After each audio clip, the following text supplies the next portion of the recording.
27 November भगवंताच्या निर्गुण स्वरूपाची ओळख करून घेऊन सगुणोपासनेत राहावे. समजा आपल्याला एका गावाला जायचे आहे. त्या गावाला जाणारी आगगाडी ही पहिल्याने खरी धरून आपण तिची संगती करतो. आपले गाव आले की आपण गाडी सोडतो. हे जसे खरे त्याचप्रमाणे निर्गुण हे आपले साध्य असले तरी आज आपल्याला सगुणच खरे मानून त्याची संगती केली पाहिजे. निर्गुणाशिवाय सगुण खरे नाही ही गोष्ट खरी, पण सगुण खरे धरून चालल्याशिवाय निर्गुणापर्यंत पोचता येणार नाही हेही तितकेच खरे. म्हणून सगुणोपासनेत स्वतःचा विसर पडला की एकीकडे मी नाहीसा होतो आणि दुसरीकडे देव नाहीसा होतो व शेवटी परमात्मा शिल्लक उरतो. परंतु ताप आलेल्या माणसाला ज्याप्रमाणे सर्व कडूच लागते त्याप्रमाणे आमची वृत्ती विषयाकार झालेली तिला सगुण निर्गुण दोन्ही कोठे गोड लागतात. म्हणूनच आपण निर्गुणाची ओळख करून सगुणात राहावे. स्वतःचा विसर जर रामाच्या पूजनात पडू लागला तर निर्गुण आणखी कोणते दुसरे राहिले. सगुणाशिवाय निर्गुण उपासना करतो म्हणतो त्याला त्याचे वर्मच नाही कळले. वस्तुतः तो सगुण उपासनाच करीत असतो, पण त्याचे त्यालाच नाही कळत. स्थलात आणि कालात जे देवाला आणतात त्यांनी त्याला सगुणात नाही आणले या म्हणण्यात काय अर्थ आहे.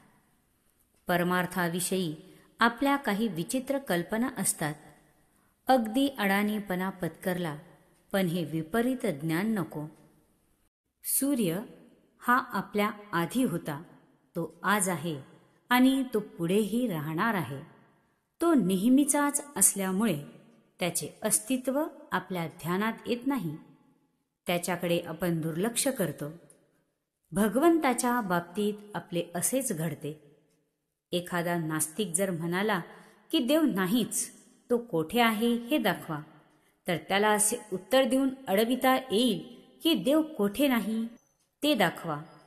पण हा उत्तम मार्ग नव्हे. देव नाही असे म्हणणाऱ्या सुद्धा त्या स्वरूपाचे काहीतरी आहे ही जाणीव असतेच, फक्त तो त्याला निरनिराळी नावे देतो. निसर्ग, शक्ती, सत्ता अशी नावे देऊन तो त्याचे अस्तित्व मान्य करतो, पण देव नाही असे म्हणतो. जे आहे असे त्याला वाटते तोच देव समजावा. खरोखर मनुष्याला जितके येते तितके लिहिता येत नाही.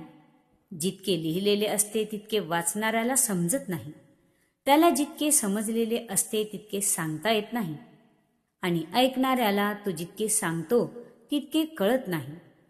म्हणून मूळ वस्तूचे वर्णन स्वतः अनुभव घेऊनच समजावे. भूतकाळ आणि भविष्यकाळ हे जर आपल्या हातात नाहीत तर वर्तमान काळ तरी आपल्या हातात कसा असेल. म्हणून परमात्मा करता आहे असे समजून आपण आजचे कर्तव्य करीत राहावे. श्रीराम जय राम जय जय राम. आजचा सुविचार. अनुसंधानी चित्त सर्वाभूती भगवंत.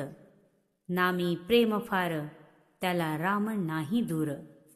जय श्रीराम.